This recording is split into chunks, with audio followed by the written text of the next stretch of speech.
My name is Katarina Wangler-Björk. I'm Chief Impact Officer of Exponential Roadmap Initiative, and I'm so pleased to be here with all of you and all of you.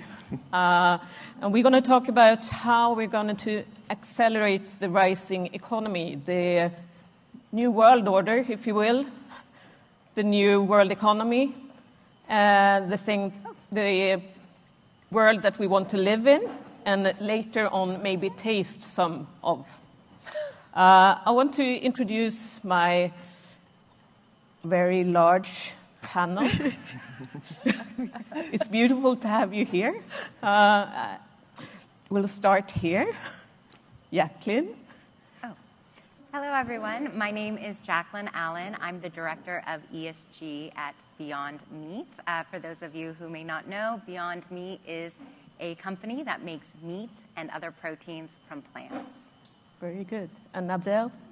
Hello, everyone. My name is Abdel Agadazi, Director of Strategy at Coco Networks. Coco Networks, we are a clean cooking fuel company, so building bioethanol distribution networks in East Africa, primarily. So, pleasure to be here.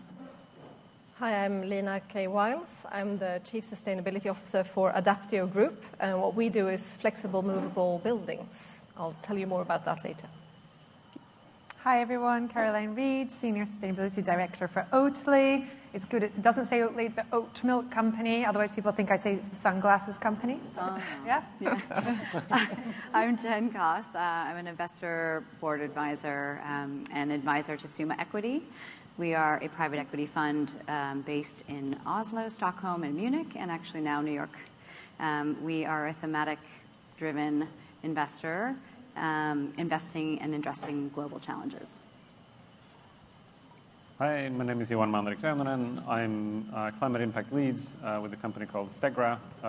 We are set to produce green steel up in Boden, in northern part of Sweden, next year and sell into the European market. Thanks a lot. It's a pleasure to have you leading the new economy here. We're going to deep dive a bit in 3 topics. We're going to talk about what is climate solutions and why do we need them, and what a year ago we launched the Climate Solutions Framework, and what is that and how can that be used. And then we're going to look at how can companies drive systems transformation, and then the last block a bit more about what do we need, what are the enabling infrastructure processes support that we need to make this happen at speed and quality. So we're going to start a little bit with the framework, which is on the picture here. And for you who might not know about Exponential Roadmap, we're a climate corporate collaborative, if you will. So we have members working with climate and have really high ambitions. And we were launched many years ago, or 7-8 years ago, with the Exponential Roadmap, where we identified these are the solutions that we need to phase out fossil fuel, the fossil fuel world, more or less, in the different sectors. And at that time, we looked more on categories, and what we do now is look more, which are the companies, which are the products, which are the services to make this happen? How do we do that? And that's why we started to look at the Climate Solutions Framework. So that is what we're going to discuss here. And I'll start with Caroline and Johan to talk about the framework, so you get a sense of what that is. So if we start with you, Caroline, how do you think, how is this framework interesting for Oatly, for you? How have you gone applying this? It's a great question. So why is this interesting for Oatly? So for a long time, we've known, Oatly's known that our products are significantly less impactful than the cow's milk, which is what we want to replace to drive plant-rich diets and operate a food system that's within the planetary boundaries. And why we were interested in working with the Climate Solutions Framework is that there's only so much you can do yourself as kind of grade your own work. A little bit the analogy from the previous panel, kind of like grading your own homework and saying like we're really good in comparison to something else. And what the framework has done, it's brought a different level of credibility to our products, to our company. But more broadly, we actually want to contribute to driving this movement for more companies to apply the climate solutions framework and to develop more climate solutions products, because we need to see that for societal net zero, right? So for us, it's like a number of levels, but mainly it brings the credibility, brings more focus, which we need to have to really drive the change we need to see. Thanks. And Johan, you are in the steel industry, so that's something completely different from oat. What does it mean for you? How has it helped Stegra? Well, I think it's interesting to kind of look at like what are the frameworks out there, and one big framework, of course, is Science-Based Targets Initiative, right? A lot of our customers are, for example, in the automotive industry. A lot of them have signed up to SBTi. They want to honor those commitments, but to decarbonize in order to meet those targets, they need green steel in their cars, right? And so in our dialogues with them, it became apparent after a while, like, well, if they as a company had signed up to SBTi, then why wouldn't we, as their maybe supplier, sign up? And then we're like, well, that's a totally wrong theory of change for us, because we're needed for you guys to succeed in decarbonizing your supply chain. So it doesn't make sense to put the same absolute emissions reductions requirement on a company like Stegra that has a steel that is 95% less emissions than your conventional steel. What is needed here is a framework that incentivizes companies like Stegra, Oatly, for example, that we should be growing exponentially to be able to provide the solutions in order to decarbonize these different supply chains. And the Climate Solution Framework, I think, is an excellent example of this. So it's really complementary. It really captures what is needed from our point of view. Thank you. And looking at what does it take to become a climate solution product or service, can you help me identify that or tell it through the Stegra story? Sure. So you don't need to go into the deep details, but are you sure? For the audience to get a sense of what are we talking about. Do you not want to go deep into carbon accounting? No, so I mean, as I said, so our product, green steel or near zero steel, it's 95% less emissions. So obviously, there needs to be some kind of emissions threshold. So how much better is this product compared to the conventional product? So in our case, steel. And looking at the Climate Solutions Framework, if we have a product that it's at least 50% better compared to your conventional or the benchmark, then that is one qualifier. Or you could be already where your industry needs to be in a net zero economy. And proud to say we're almost there, but not quite. But we still qualify under the more than 50%. But you can't only look at that. You need to look at the guardrails as well. If we were to, for example, establish a green steel plant, that would really negatively impact the surroundings, the environment in Boden. It would have all these negative impacts. Then that would also be wrong, right? So we can't produce the climate solutions needed and don't care about the rest, right? So I think it provides an easy enough framework. It's easy for us to talk about it. It's easy for our customers to understand how this is good for them as well, and how they are complementary. So I think it's actually quite self-explanatory. I think do one of those things and do no significant harm in the other areas. Thank you. And looking at the shifting out of the economy, then it's also about identifying which are the companies, not only the product or services. And looking at that, Caroline, can you help me talk about that a little bit. Be the teacher. Yeah. Ah, So be the teacher. Be the teacher. Well, there's 3 criteria to qualify as a climate solutions company. So if I start with the middle one, the blue, it says that 90% of your revenue must come from products or services that are climate solutions. So for us at Oatly, our products across the board are at least 50% less impactful than the alternative in the milk category. And I say that because it's cow's milk plus the plant-based milks that are in the category. So we check the blue box, and that's what all climate solutions companies need to do. But then there's 2 other criteria. So the green criteria is a really interesting one because you have to have a public interim and net zero climate targets covering all your emissions. Seems pretty straightforward, but actually as a climate solutions company, we went a little bit in circles for a second. Because you just heard from Johan a minute ago that SBTi, which is like the most known kind of credible framework for helping you set your net zero targets, well, it requires absolute emission reductions, and absolute emission reductions for a climate solution company actually means you're limiting growth, you're limiting the positive impact that climate solution can have. So we're like, okay, we want to be a climate solutions company, but how can we then set these like net zero climate reduction targets? So not to go super in the details, but just to say that we did some really interesting work together with EcoAct. There's a white paper published. I'm happy to share the link. But basically, as the framework also highlights that as a climate solutions company, you actually should set more intensity climate reductions. And so we did that, and we actually then have articulated our net zero target as a net zero. We're contributing to societal net zero, which is really the role of a climate solutions company, right? So that's how we checked the green box. And there's a white paper if you want to read it. And then finally, it's not enough to have those climate solutions products and be the climate solutions company if you're not actually driving the systemic change. So the 3rd criteria is that you're working more broadly to transform the sector.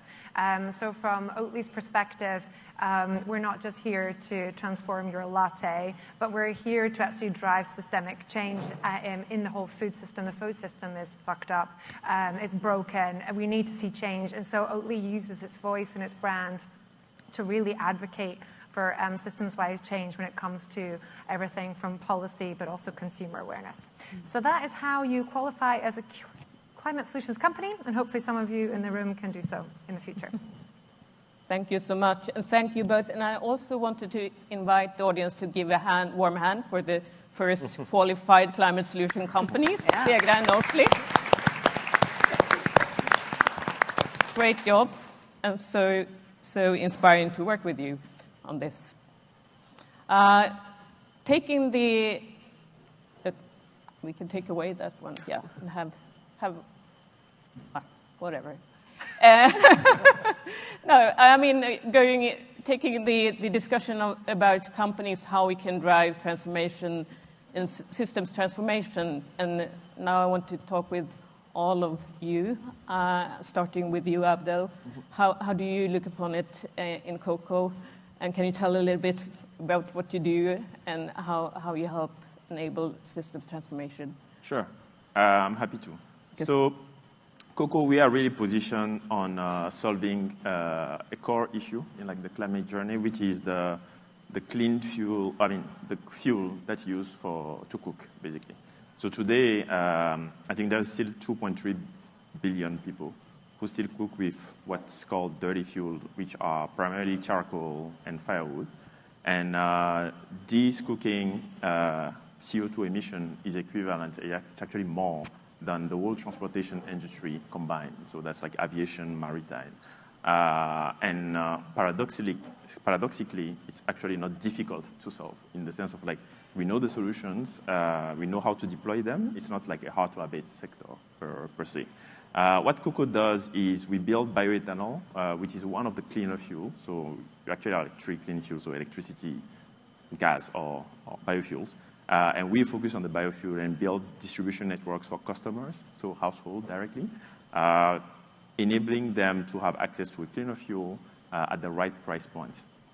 And the way we do that systematically to make sure that this actually, address the core of the problem, because this problem has been like addressed through a different angle by multiple companies, is working together with let's say, all the actors in the sector. So that includes the policymakers, because energy transition is still a heavily regulated sector and environment. So we need the public policies to be on our side and to actually also create the regulation that makes sure that we can execute and we can deliver the work.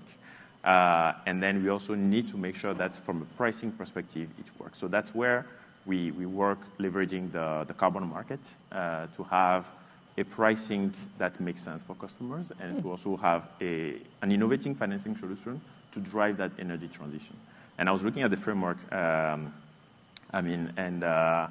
think it's quite interesting because we do check like all the boxes in terms of like, we qualify in terms of like reduction of the impact compared to the alternative, which are like the charcoal, and also do we have any of these externalities and negative externalities? And in fact, we don't as a company, which I think demonstrate that climate is really at the core of like the solution that we're doing.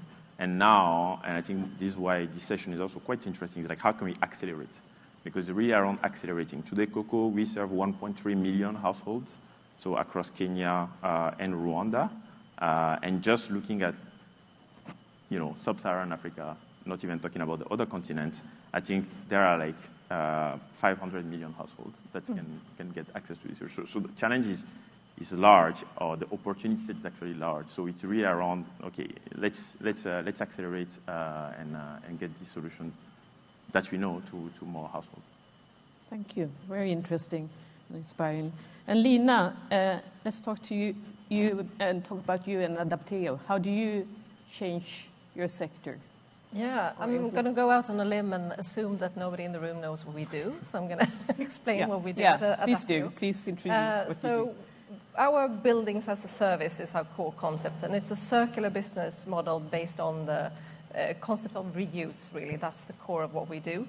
And we provide flexible, modular, movable buildings for things like schools, offices, healthcare facilities, and different kinds of accommodation and things like that.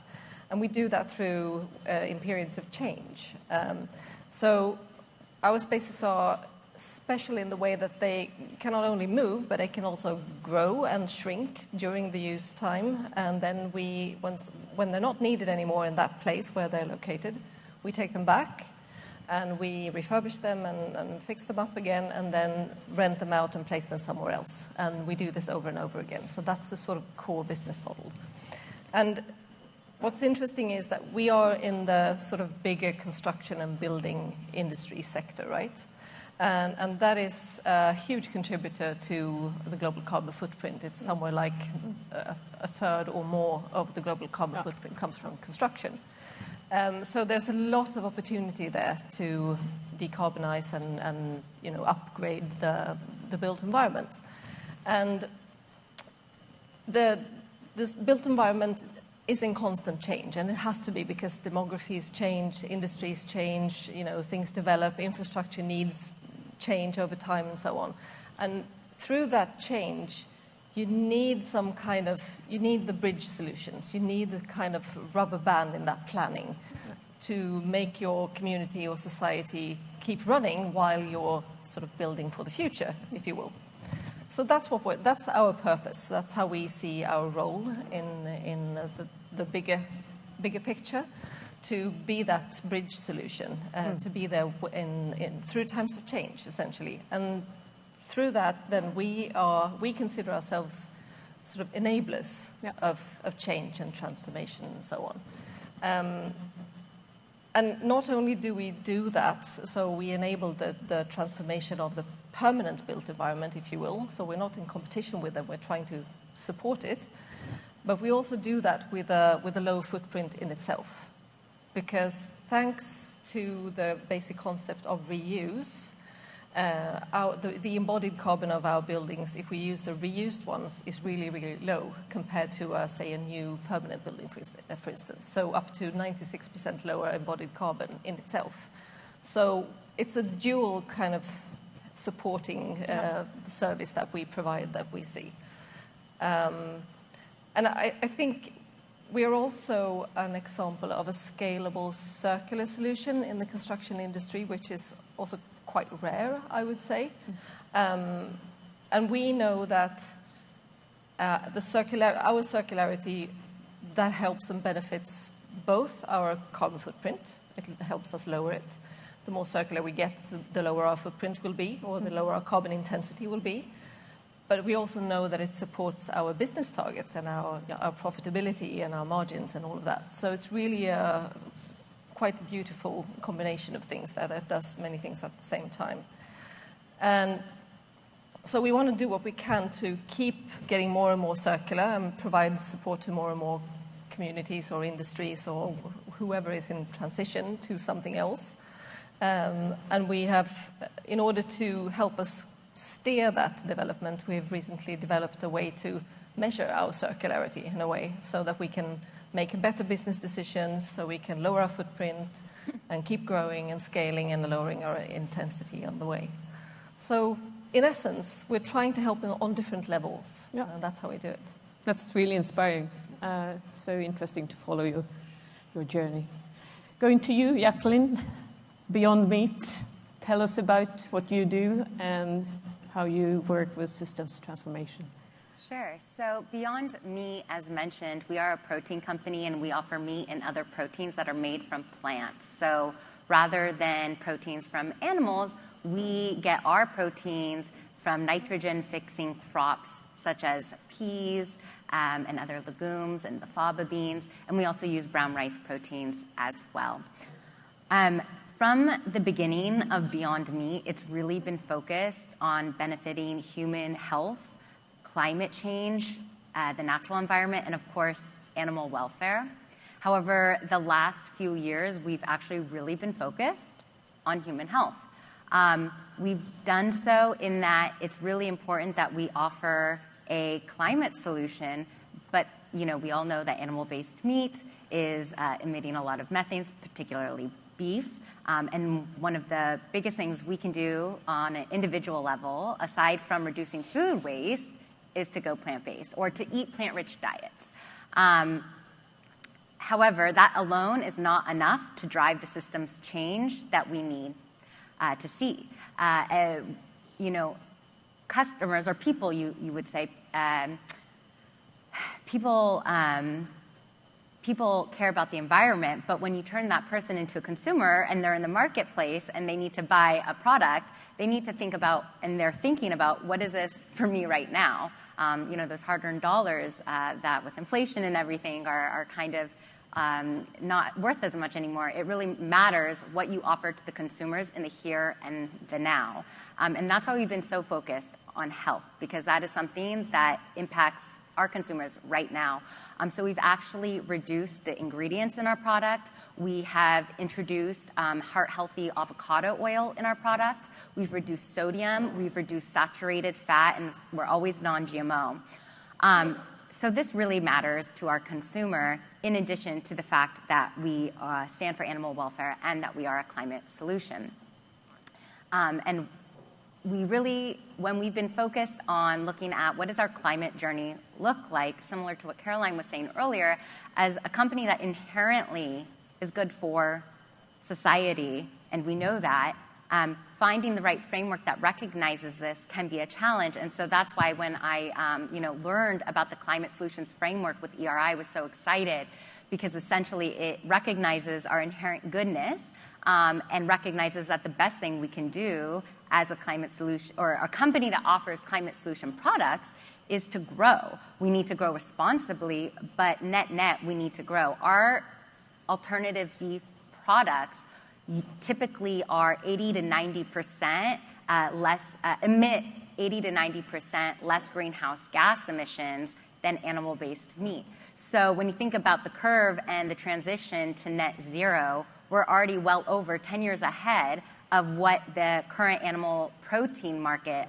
offers. So we are a solution in the here and now, not for 2040, not for 2050, but right now. What can we do to help accelerate that curve is to support businesses like ours that are already offering solutions. And so that's why we're so excited to partner with ERI and to work with the Climate Solutions Framework going forward. Thank you so much. And I think I would like to bring in Jen here in the investor perspective on systems transformation, and how can you act and how do you work with driving transformation? And it's so fascinating because there are so many different perspectives here up here. But I think that as I'm sitting here thinking about Summa, we not only invest in companies like yours, but we truly believe and also measure in a way that I think is very conducive to this conversation. So as I mentioned, we're a private equity fund. We are on Fund 3. We have about 4 billion euros assets under management.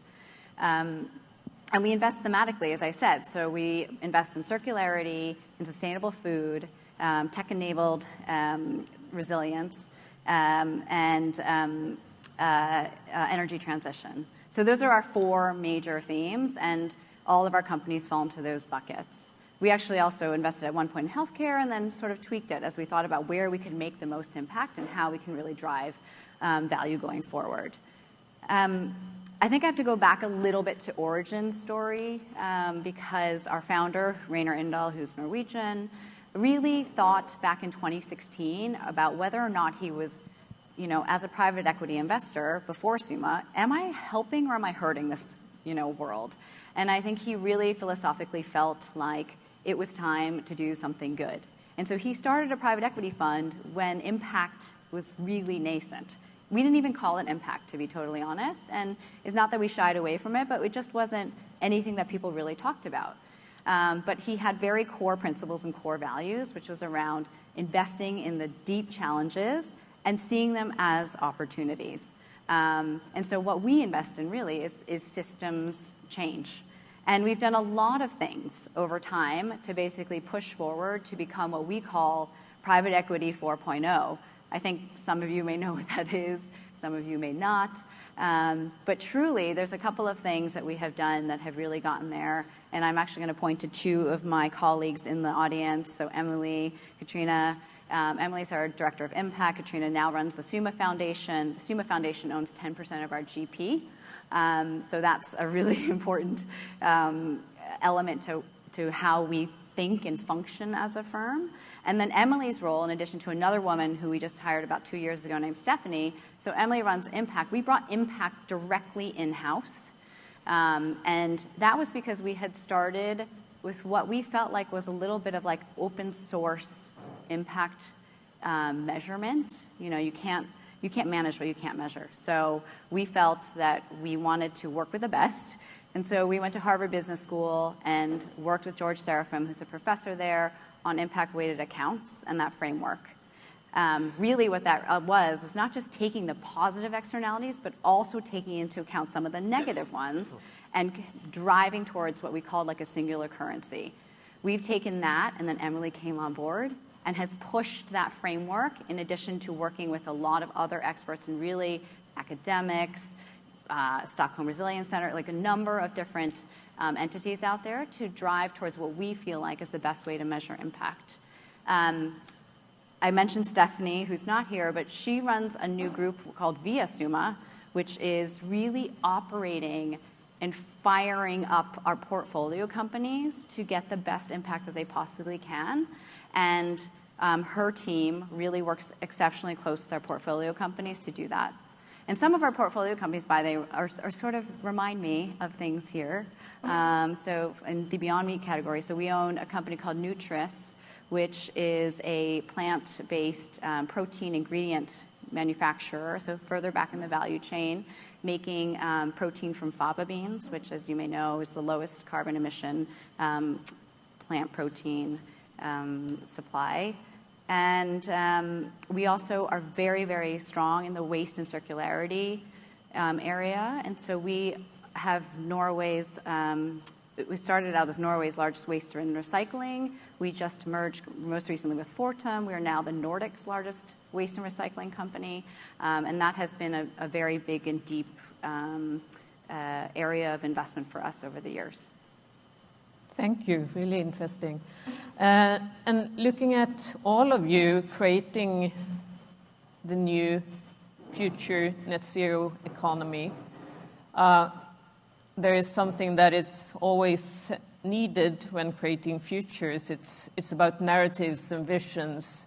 So I want to talk a little bit about that. What kind of narratives do we need, and how do you work with it, creating transformations in your sectors, but also at large in society? Starting with you, Jacqueline, creating a new narrative around meat. Sure. So I think that it's funny when we came to market. It's interesting. There was a lot of excitement with the plant-based meat category, and I think there's been a lot of misinformation that's come out since.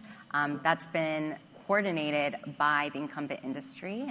We know that the animal agriculture industry and pharmaceutical industry, which have a relationship, have actually been investing in casting doubt on plant-based meat. And so one of the things we've been really working on, in addition to making our products, as our CEO says, unassailable from a health perspective, we've also been working on reframing and getting back that narrative that plant-based meat is better for your health and the environment and animal welfare. It may not be the solution you choose or you support, but it is still a very important solution. We need all the answers on the table here, not just one or another. It's yes and. So one thing we've done recently is actually we put out a short film called Planting Change. It's on YouTube, and if you haven't seen it, I encourage you to do so. It already has over 3 million views, which is great. And what we really try to do is pull back the curtain on plant-based meat, on our products, on the plant proteins we use, so that consumers can see for themselves and make that decision themselves, and regaining that ownership on that narrative on plant-based meat and plant-based protein in general, which is a huge solution we have right now to enact change. Thank you. I'd like to continue on this topic with Abdel, Lina, and Jen, looking at what kind of narratives do you want to replace in order to fuel your solutions and change the systems? What are the bottlenecks when it comes to influencing the consumer markets or create new markets? Sure. Happy to start. I think similarly in our industry, I think the big narrative is fighting this conception that there's only one way to do things. So for the longest time, to solve the issue of cooking with like clean fuel, there was only one solution. So which is a fossil fuel, which is like the liquefied petroleum gas. So the bottled gas solution, which has been, let's say, for the past 5 decades, the primary solution, which private sector, governments, and everyone has been investing on. I think since then, especially over the last 5-10 years, because technology has evolved so much, new business model, new financing model has also emerged. Other solutions are now, let's say, viable and economically viable and commercially viable. And I'm thinking about biofuels, for example, or I'm also thinking about electric cooking, for example. So one of the big narratives that we are fighting is really then now saying we need to shift the way we're thinking about things, and we need to think more holistically to say, okay, maybe because for the past 50 years we invested in like this solution, which in itself is also fossil fuel. Now that we need to create a more resilient future, especially for peoples and for communities, how can we open it up and how can we invest into like this newer, cleaner solution as well? And I think there's a recognition, there's like a lot of research that has been done, but then on a day-to-day basis, it's still an uphill battle because we need to fight existing system, we need to fight vested interest from the prevalent industry, and that's I think is like where I think there's like a strong need for us to kind of like have like a common voice and have like a strong call to action to say, actually, this solution exists. We know how to do them. We know how to deploy them. For example, the fact that we were able to market our solution to 1.3 million households in less than 4 years demonstrate that it is possible. So now it's really around fighting that existing view. Thank you. Lina. Yeah, I want to pick up on a couple of threads from you there. One thing that comes to mind is that it's really a lot about mindsets, and that stands in the way of things. We're so used to thinking in a certain way, and that also shapes all our policy and all of that. So for us, it's very apparent that everything, all our policy and all our economies and societies are really hardwired for a linear economy, the take, make, waste concept, right? So when you try and deploy a circular solution into that system, it doesn't fit. And it's also counterintuitive to that system in how you're supposed to think about things. So in a linear economy, new means fantastic, right? But in a net zero circular economy, new isn't great. It's the quality that becomes important, and what's the function that you're after, right? But that's a mindset in a lot of places, and which shapes a lot of things and puts up a lot of barriers, I think. But that also goes sort of hand in hand with the concept of you often get the sense that climate action is linked to sort of sacrifice and reductionism, and that it cannot be linked to business success. And I think it's important. I mean, all of us companies up here it would be the best for the climate if our companies are fantastically successful and growing, right? In the bigger scheme of things. And I think it's important to make that link, that our company is a great example of a circular business model that is really scalable, bankable, really resilient through difficult times, and really successful business-wise, as well as contributing to this transition. So that's another sort of element that I think often gets muddled in the discussion about climate action, that it has to be sort of doom and gloom and reductionism and pushing things down and doing less. We need to do more, but we need to do better things, right? Agree, fully agree. Jen? Yeah, I was going to say, this is exactly the same way we look at it in the investment world. SUMA has a word that we use a lot, and we sort of laugh about it a little bit. It's called anti-fragile. We say it a lot, which means, in the best of times, we're doing good, but in the worst of times, to be honest, we're doing even better. And this idea of concessionary returns does not exist for us. We are our third fund's an Article 9 fund. So that means, we are not just prioritizing nice to have, but it's a do no significant harm. It's a key objective of ours. Our hurdle rates for return are typical private equity returns. And we're seeing that across the board. So I think this mindset of people thinking about impact, by the way, when we started in 2016 and it didn't exist, so most of our LPs, it's not coming out of an impact bucket. It's coming from your absolute standard LPs who are investing in the fund, seeing good returns. Now, has that changed today? Absolutely. There are way more impact funds. There are sleeves of pockets and LP communities that are investing exactly into impact. But at the same time, when we come to the table, for example, bidding for deals, we're not always seeing impact funds. We're seeing the big guys, the big guns, out there, dog eat dog, going for the same deal. So I think that is something really fascinating happening out there in the market. Very interesting. Maybe. You look like you want to say something. Yeah, Caroline, yes.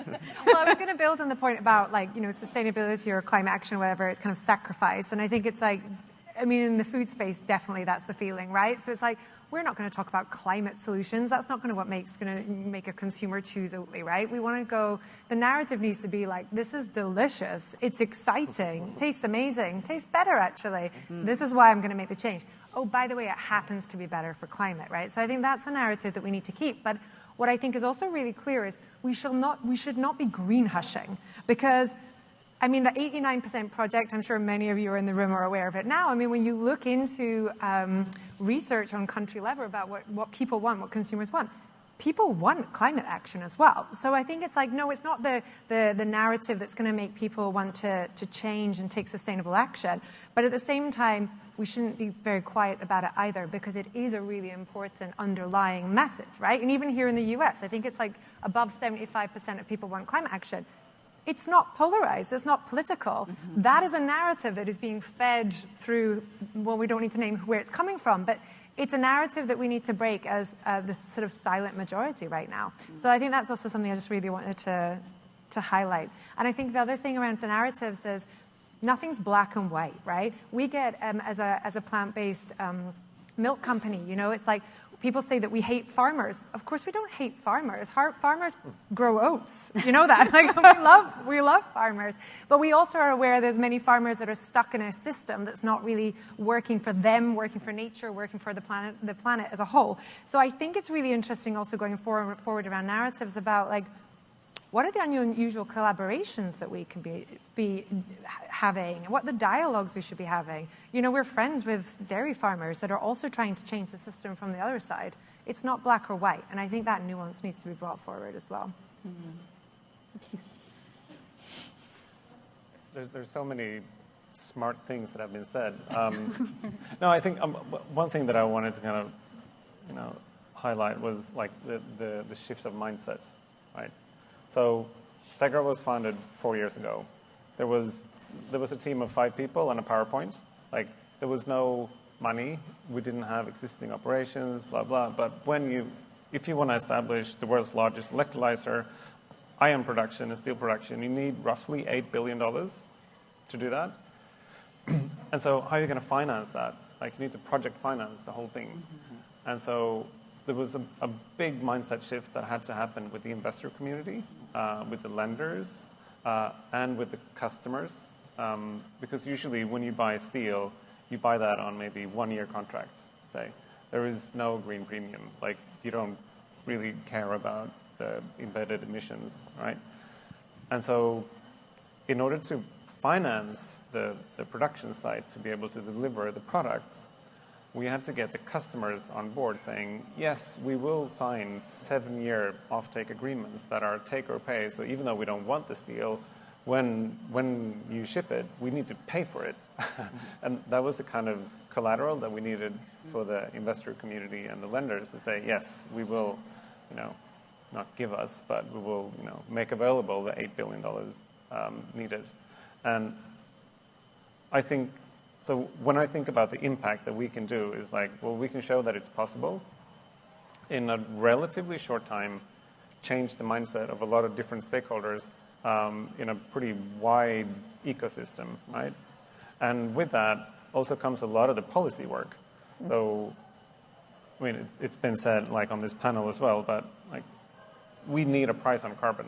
Like, if we're serious about climate change, then we need to put a price on carbon. And the EU is doing fairly well. We really hope that they're going to kind of stay the line on this.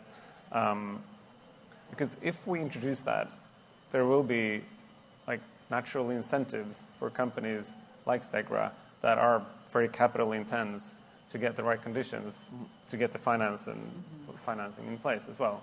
And I usually think, you know, well, what if we, you know, went bust tomorrow? Well, we would have still created impact because we have made an impact on the policymakers in the EU. Because we say to them, well, we want these changes. You can make them. Like, it's not a risk for us. I mean, you can speak to the incumbents. Like, they dread this. They try to, you know, push it out, and a lot of them, at least, don't want this. But we do.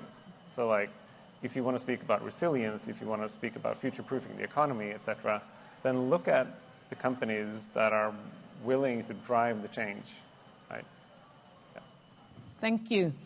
We are soon out of time here, but I would love to invite you all to continue the conversation on our afterwork here, and also during that taste the future and talk about how does well-being look like, what does the new world look like, how can we create it together, and together with these leaders sitting here and with you leaders in the audience that probably already run a company, work for a company, work for a non-profit, lead some innovation. So let's create that type of conversations, and please stay. And to you all, thank you so much. It's been really inspiring to listen to you, and I want to double-click on everything that you've said and dive deep to it, but I will do that off stage. Thank you so much for coming. Thank you. Thank you.